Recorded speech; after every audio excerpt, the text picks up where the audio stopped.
Opo. Okay. May clearance na kami sa loob. May papirmahan na ako. I am invoking my right under Republic Act 7483. Oo nga eh. Oo nga eh. Boss. I am invoking my right under Republic Act 7483 as legal counsel. I have the right to be with my client.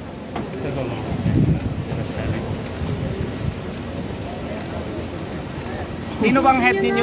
Please, may clearance na sa loob. Sandali, usap mo natin, attorney. May kakausapin sila, bilis. Usog, importante, usog.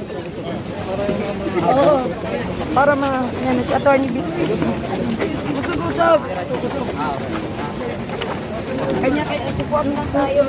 Wala namang ano ito, magpapirma na ako ng dokumento eh.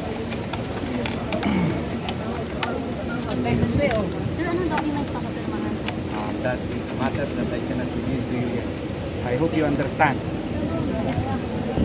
na ba talaga yung Yes, I have. It was transmitted to me, but I have yet to get a hard copy of the same. Sure na daling daw sa federal. Nawala ito. Hindi ko nadali yung That stick I do mo not sa know kamadali because ko. I was not able. Hard copy?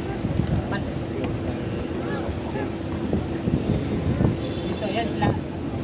Sir, hard copy yan, hawak nyo?